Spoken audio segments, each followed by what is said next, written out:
그게 기독교에서 가르치는 거예요.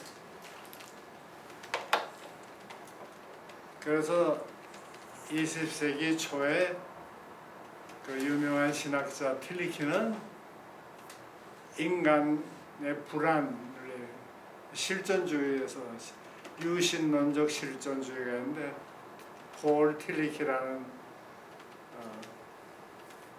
뉴욕의 유명한 유니온 신학교라고 하는데 저는 거기 다녔는데요.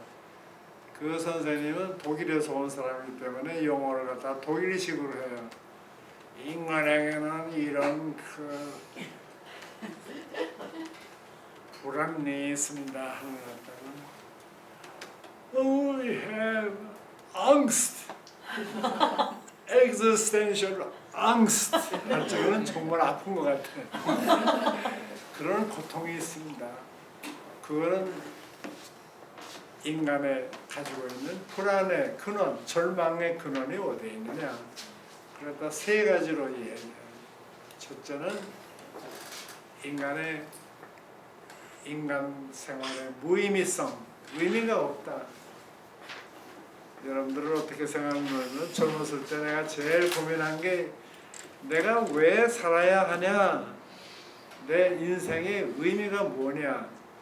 특히 6.25 때 전쟁이 일어나서 북한에서 도망 나온 피난민의 입장에서는, 그리고 군대 가서 그냥 빠따를 그냥 거의 매일같이 맞아야 되는 그런 상황에서는 밤에 그냥 온몸이 아파가지고서 저희 침대에 들어가게 되면 제일 먼저 내가 왜 살아야 되냐, 인간의 의미가 뭐냐, 이게 실존주의적인 무의미라고 얘기했어요.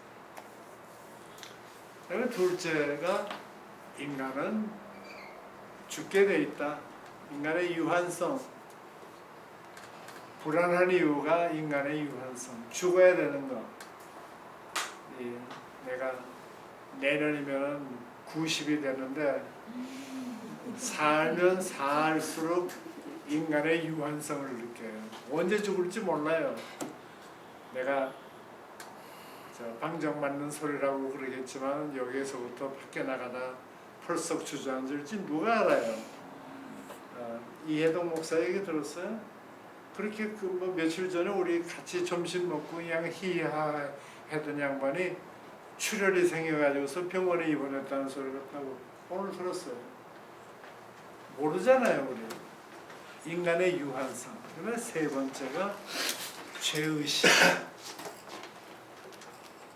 여러분들 죄의식 있어요? 근데 그 양반은 guilt, human guilt 하고서 아주 우울라고 그래요. 자기가 그 죄의식, 내가 왜 이렇게 형편없는 죄인이냐.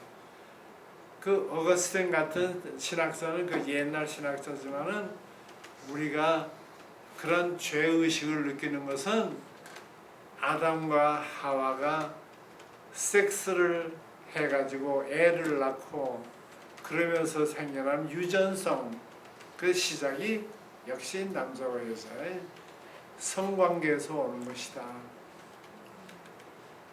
그래서 애를 낳고 그 애를 낳게 되면 애가 또 그렇게 자라고 거기에서 그 원죄를 지고서 우리가 태어나고 그 원죄를 가지고서 죽어가야 하는 그 기독교에 있어서의 원죄 사상이라는 게 서구 사상이에요. 난 여러분들한테 정말 물어요. 여러분들 정말 죄의식이 있어요? 실존적인 죄의식. 나는 정말 죄인이야. 나는 형편없는 놈이야. 악하진 않은데 난 죄인이야. 모르겠어요. 악한 사람이 죄인이라는 걸 어떤 느끼느냐. 이거를 갖다가요, 그 2차 대전 동안에 미국의 여자 인류학자가, 문화인류학자가 일본 사람들의 정신 상태를 연구를 했어요. 그래서 결론이 뭔가 하면 아주 유명한 책인데, 그 인류학자 이름이 루스 베네딕트라는 여자 학자인데 일본 사람에게는 수치심은 있는데 부끄러움을 하는데 죄책감이 없다. 그래서 인간 미단이다 이렇게. 그래서 독일 사람들은 유대인들을 갖다 학살한 것에 대해서 죄책을 느끼는데 죄의식이 있는데 일본 사람들은 20만 명이 넘는 위안부를 갖다가 온 그 한국을 비롯해서 중국과 동남아시아에서 그런 위안부들을 갖다가 부려먹었는데 성노예를 시켰는데 수치심은 있지만은 죄의식이 없다. 그래서 일본 사람만 그런가? 우리 한국 사람, 중국 사람. 그래서 내가 아까 유교하고 불교에는 죄라는 말이 없다 그랬잖아요. 그래서 유교 문화, 불교 문화, 유교 종교 문화, 불교 종교 문화의 전통을 가지고 있는 우리 DNA에 있는 우리 한국 사람, 일본 사람만이 아니라 한국 사람, 중국 사람들에게도 역시 그 서구의 기독교인들이 가지고 있는 서구 사람들이 가지고 있는 죄의식이라는 게 없는 것이 아닌가. 그래서 누가 더 훌륭하고 누가 못됐다는 그런 얘기가 아니라 작은 그 전도하는 데 있어서 서구 선교사들이 동양에 와가지고서 제일 고생하는 게 죄의식을 가르치는 거예요. 이 선교사님들이 와가지고서 교인들한테 동양 사람들을 앉혀놓고서 여러분들은 죄인입니다. 하나님 앞에 한 사람도 빠짐없이 죄인입니다. 여러분 다른 사람 말 할 거 없어요. 저는 어렸을 때부터 하도 죄인 소리를 들어가지고 그리고 전쟁이 나가지고서 부산에 피난날에 와서 부흥회 가게 되면 왜 부흥회 갔겠어요? 부흥회 가게 되면 저희 밥 숟갈이라도 얻어먹고 그래서 부흥회 가게 되면 그 부흥사 목사님들이 소리를 지르면서 우리가 이렇게 고생하는 것은 우리에게 이런 전쟁이 있는 것은 오늘 한국 사람들의 죄 때문입니다. 조상 때부터 우리가 하나님을 안 믿어서 그렇습니다. 정말 힘들었어요. 내가 무슨 죄가 있지? 죄책감이 없었어요, 정말. 그래서 내가 그냥 거기 가가지고서 얻어먹는 그거는 수치스러웠어요. 창피해. 그렇지만 전쟁은 창피한 것이다. 전쟁은 죄 때문에, 원죄 때문에 전쟁이 생기는 건가? 내가 사람을 총을 쏴가지고서 죽였으면은 죄의식을 느낄까? 아니면 수치심을 느낄까? 창피할까? 일본 내 사무라이들은 싸우다가 지게 되면 너무너무 창피해가지고서 너무 창피해가지고 자기가 이렇게 자살하고 그러잖아요. 그 죄책감에서 온 건가? 수치심에서 온 것이다. 인간은 나서부터 우리 DNA에는 죄의 뿌리가 있는 형편없는 놈들이다. 예수 그리스도를 믿어야만, 예수의 십자가를 쳐다봐야만 그 보혈의 그 은혜로 우리 죄가 용서를 받는다. 그래서 구원을 받는다. 여러분들이 쉽게 받아들였어요? 난 참 힘들었어요. 난 아직도 그거 못 받아들여요. 보네이퍼는 이거 병 주고 약 주는 거다 이거예요. 너는 죄인이다, 죄인이다 실컷 두들겨 패고 그리고서는 하나님께서 예수 그리스도의 피공로로 너희들을 갖다 구원한다. 그걸 어떻게 믿냐?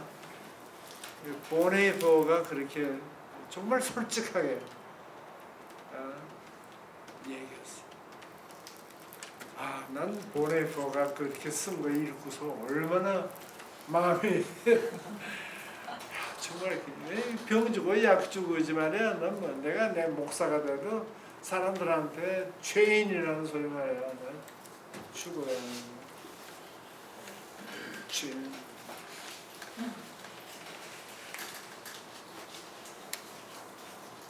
그래서 저는 지금도 박사님 말씀대로 죄인이다 죄인이다는 그 대목이 이해를 못해요. 그렇죠. 어떻게 네. 마냥 죄인으로만 네. 해야 되는가? 어떻게 하면 깨끗한 것인가? 정말 보혈로 깨끗할 수 있는 것인가? 그게 이제 기독교의 가르침인데 거기에 대해서 그 유신론적 하나님을 전제로 하는 실존주의자는 틸리키가 얘기한 것처럼 그런 그 불안 그리고 인간 소외 하나님으로부터 소외된 그래서 죄라는 것을 설명하면서 하와가 선악과를 따먹으면서 하나님과 떨어져 나간 소외된 그래서 인간의 하나님으로부터의 소외 이탈 그거를 죄라고 설명을 했어요. 이게 유신론적 실존주의자.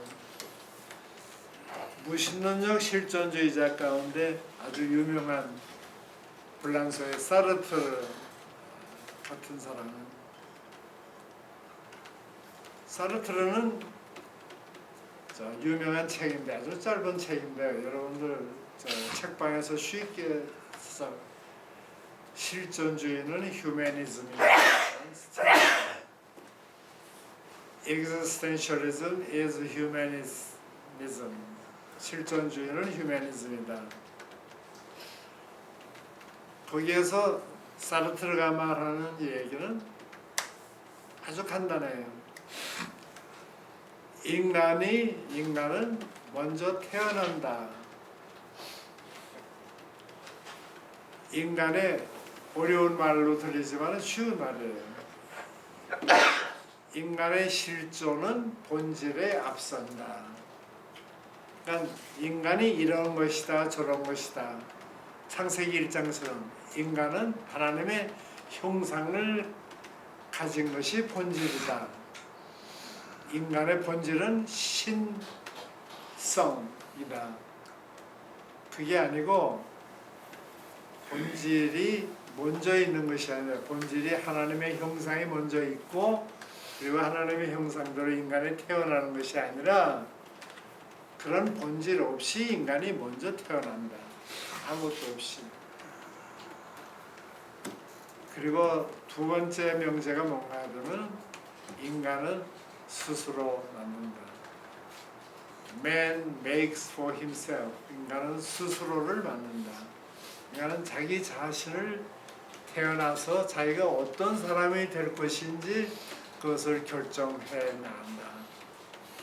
그러므로 인간은 자기 자신의 본질을 만드는 자기 자신을 형성해 나갈 수 있는 자유가 있다.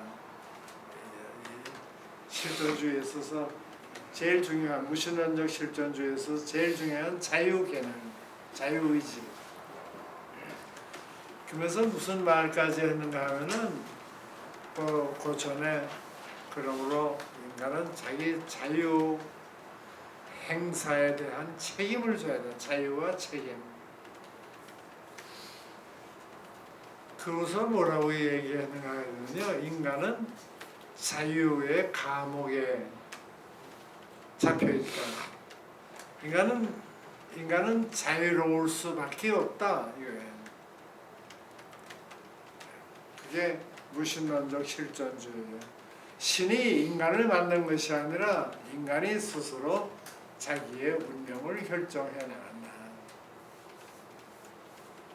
와, 난 군대에서 매일 바다 맞으면서 그 책을 읽고요. 얼마나 신나는지 몰라요. 나는 신의 로봇도 아니고 누구의 로봇도 아니고 내가 내 자신을 결정하는 자유의 감옥에 갇혀있는 난 이런 감옥이면 괜찮아. 그래서 인생의 자유의 감옥 그래서 살기로 결정했어. 그러니까 해방감이 느껴진다. 내 운명을 내가 결정하는 것이 누구도 결정해 줄 수 있는 것이 아니다. 오케이. 그러한 생각을 가지고 하와가 선악과를 따먹는 그거를 미국의 하버드 대학의 신학대학의 하비 칵스라는 유명한 신학자입니다. COX 하비 칵스가 하와가 선악과를 따먹은 것은 바로 하나님의 형상을 되찾은 것이다. 하나님의 형상을 되찾음으로써 뭘 얻었냐? 자유를 얻었다. 그야말로 하와야말로 죄인이 아니라 인류 최초의 죄인이 아니라 자유의 여신이다. 선악과를 따먹지 않고서 그냥 에덴 동산에서 아담과 하와가 둘이서 왔다 갔다 하는 거는 결국은 뭐예요? 로봇이나 마찬가지잖아요. 자기 의지대로 사는 게 없잖아요. 로봇, 인간은 하나님의 창조주의 로봇이냐? No. 하나님은 선악과를 따먹을 수도 따먹지 않을 수도 있는 자유의지를 주신 것이다. 그거를 하와가 행사했다. 자유의 여신. 그리하여 인간이 자기가 행사한 그 자유에 대해서 책임을 지고 그리고 그 자유의지의 행사에 대해서 자기 결정권을 가지는 그 결정은 어떻게 하느냐?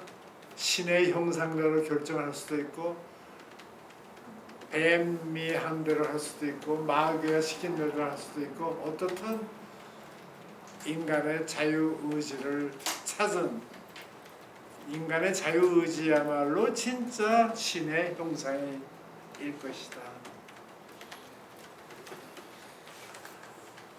자, 결론. 여러분들은 인간이 근본적으로 악하다고 생각하세요? 그런 인간 비관주의자들이세요? 기독교는 어거스틴에서부터 시작해서 예수님은 그런 얘기 한 적 없어요. 신학자들이 한 어거스틴에서부터 시작해가지고 켈빈에 이르기까지 인간이 죄인이라는 것을 그렇게 강조했어요. 그러면 인간에 대한 비관론. 우리는 아무리 노력을 해도 한데 별 수 없어. 죽어야 돼 그냥. 그런 비관론. 인간에 대한 낙관론. 인간은 스스로 자기 자신을 구원할 수 있는 능력이 있어. 비관론이 개신교의 신학이에요. 낙관론이 그래도 인간이 스스로 자기의 운명을 결정하고 구원을 받을 수 있는 능력이 인간에게 있어. 이 캐토릭.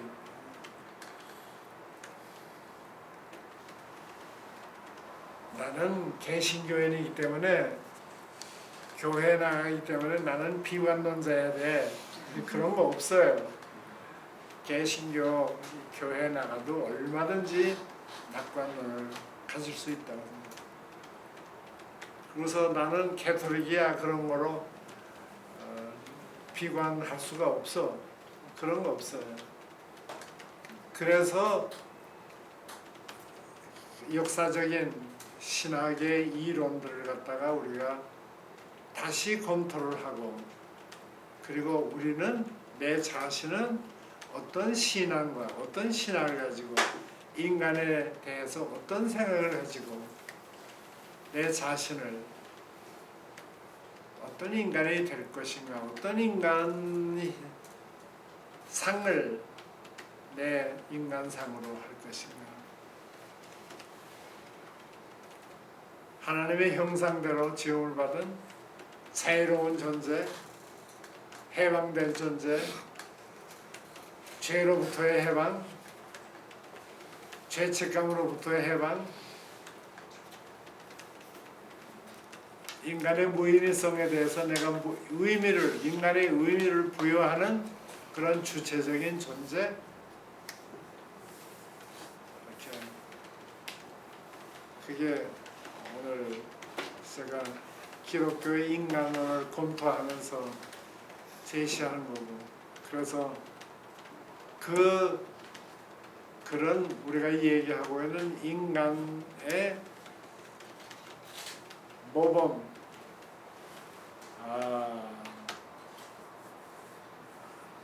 이상적인 인간상을 어디서 찾을 수 있을까? 우리 다음 시간에는 크리스마스도 되고 하니까 기독론, 예수가 어떤 인간이었나, 예수가 어떤 하나님이었나, 그리고 우리하고는 어떤 관계가 있냐. 그래서 다음 시간은 그래서 제가 신론, 인간론, 그리고 예수, 기독론 그렇게 그 순서대로 해결했습니다. 그래서 다음번에 오실 적에는 오늘은 여러분들이 창세기 1장, 2장, 3장만 읽으라고 그랬는데 그 다음에 오실 때는 그 네 복음서가 있는데 요한복음은 말고 마태, 마가, 누가 그 세 복음서 가운데 하나를 골라가지고 나는 예수가 이런 사람이었구나, 이런 사람이다. 그래서 성경 읽으면 참 재밌어요. 그래서 금방 손에 들면은 저희 복음서 하나는 금방 읽어요. 그래서 읽어가지고 오시면은 제가 얘기하는 게 이해하는 데 도움이 되실 겁니다. 시간이 많이 가는데 질문하실 거 있습니다. 질문보다도 저희 최준수 목사님은 내가 아니 말을 너무 많이 한다고 그러는데 설명을 하다 보니까 참 길어지네. 네. 제가 조금 다른 관점에서 좀 네. 이걸 봤으면 좋겠는데요. 그 창세기 이 쓰여진 시기가 그 BC 1500년 전이거든요. 그럼 2000년 지나면 3500년 전에 쓰였잖아요. 그런데 여기 문서에 보면 지금 말씀하셨듯이 그때 당시에 문화와 인숙과 가부장적인 그런 농경문화 산업사회는 있을 수도 없었고 상당히 못했고 이럴 때에 쓰여진 언어인데 문서가 1장 1절부터 2장 4절까지는 한 문서라 했잖아요. 피문서, 제사문서 이렇게 있고 그 다음부터 2장 5절부터는 이제 그 제2문서, 야외문서라고 하지 않습니까? 그런데 여기서 이런 것들은 이 쓰여진 시기가 출애굽한 다음에 유대인들이 자기가 믿는 하나님을 어떻게 고백할까 하면서 이 문서들을 찾아내가지고 그때 당시에 많이 근동지방에 있던 문서들 중에 이런 걸 편집해가지고 구약을 맺는 거 아니겠습니까? 이제 나중에. 그래서 이런 문서들은 저는 이제 성서 비평학적인 면에서 접근을 하면 그래서 이런 문서는 온갖이 있었다. 그래서 이 문서를 어떻게 볼 것이냐. 저는 이건 한 설화라고 하거든요. 설화. 설화. 예. 맞아요. 발생. 보수적인 기독교인들은 설화 그러면 크게 뭐 그 죄 짓는 걸로 알고 있는데 그 설화가 얼마든지 그 지방에 있던 설화인데 여기서 그러면 성서 신학적인 면에서 보면은 우리가 여기 이 문서와 이 문서에 공통적으로 흐르는 것이 무엇이냐? 그거는 하나님이 우리의 그 하나님이다. 우리의 창조하셨다. 아까 말씀하신 그 피리메. 그 이제 종교 철학적인 관점에서 계속 말씀하셨는데 성서 비평학적인 면에서 보자면은 그 하나님은 어떤 하나님인가? 나한테 지금 어떤 사람인가? 그때 당시 3,500년 전의 사람들의 신앙 고백과 오늘 신앙 고백을 하려면 문화를 뛰어넘어야 되고 문화를 이해해야 된다. 그래서 이것은 하나의 한 원본이기 때문에 이 텍스트인데 컨텍스트가 중요하다 오늘 상황에서. 그래서 우리가 감상들하고 제가 말씀드린 이제 이런 건 구시대적인 거기 때문에 이 시대에 맞는 해석이 필요하다. 그렇기 때문에 수시로 우리 현대 사회는 해석을 해야 된다. 저는 그렇게 보기 때문에 제일 중요한 건 오늘 이미지 오브 갓, 하나님의 형상을 받은 인간. 그래서 누구도 침범할 수 없고 누구도 지배할 수 없고 누구도 남을 저거할 수 없는, 정죄할 수 없는 그런 거가 우리의 교훈이 아닌가 그렇게 저는 생각을 합니다. 좀 종교 철학자의 관점에서 좀 아쉬운 점이 있어 제가 좀.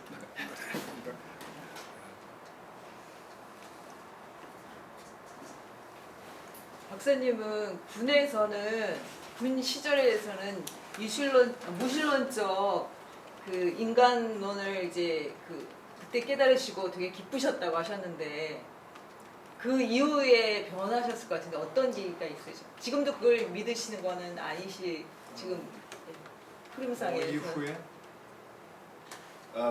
군대 계셨을 때 무신론적 존재론을 샤르트 같은 사람을 배우고 나서 와 했는데 그게 안 바뀌었냐고. 바뀐 계기가 없냐고. 바뀌었을 것 같은데 김재진 선생님 바뀌었을 것 같아. 지금 기독론을 하셔야 되니까.